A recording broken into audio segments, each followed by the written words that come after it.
Shalom Bapak Ibu Saudara sekalian dikasihi Tuhan Yesus. Renungan pada hari ini terambil dalam Matius 24 ayat 37 sampai yang ke-44. Tapi saya akan bacakan dari ayat yang ke-42 sampai yang ke-44. Demikian firman Tuhan. Karena itu berjaga-jagalah, sebab kamu tidak tahu pada hari mana Tuhanmu datang. Tetapi ketahuilah ini, jika tuan rumah tahu pada waktu mana pada malam hari pencuri akan datang, sudahlah pasti ia berjaga-jaga dan tidak akan membiarkan rumahnya dibongkar. Sebab itu hendaklah kamu juga siap sedia, karena Anak Manusia datang pada saat yang tidak kamu duga. Amin. Bapak Ibu Saudara yang dikasihi Tuhan Yesus, banyak hamba-hamba Tuhan sudah menyampaikan bahwa kita sedang hidup dalam hari-hari terakhir pada akhir zaman. Kita harus sungguh-sungguh mempersiapkan diri kita sebagai umat yang layak di hadapan Tuhan Yesus Kristus. Banyak orang bertanya-tanya dan berkata bahwa sudah dari zaman dulu kita sudah mendengar Tuhan mau datang, tapi kok belum datang-datang sampai sekarang ini. Memang firman Tuhan berkata akan timbul pengejek-pengejek. Jangan saudara terpengaruh dengan intimidasi itu, tapi percayalah dan persiapkanlah dirimu. Yesus menyampaikan dalam Matius 24 ayat yang ke-37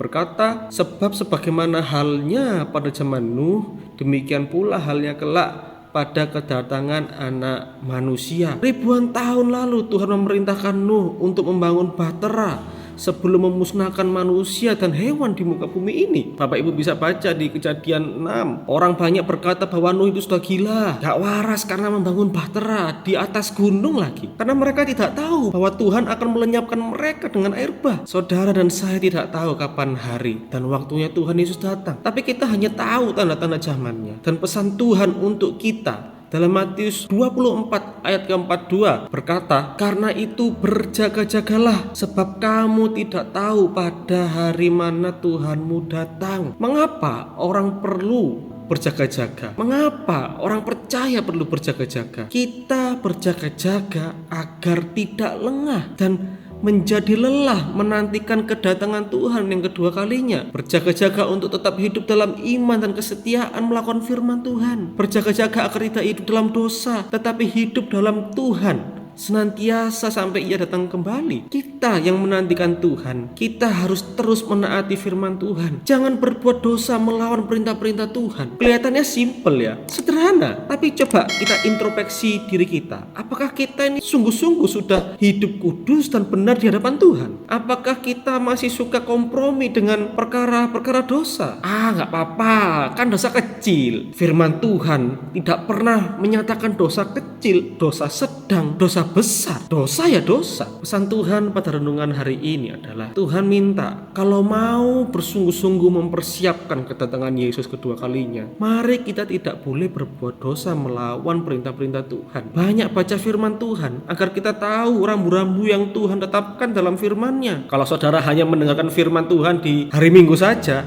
ya pasti saudara akan ketinggalan begitu banyak perintahnya yang diminta ditaati oleh anak-anaknya. Dengan berjaga-jaga, maka kita akan didapati tetap setia saat Yesus datang kembali kedua kali. Berjaga-jaga membuat kita tidak tertidur dan pelita iman kita senantiasa tetap menyala menyambut kedatangannya. Lakukanlah hal-hal yang membangun iman setiap hari sebagai bentuk Anda sedang hidup berjaga-jaga menantikan kedatangan Tuhan yang kedua kalinya.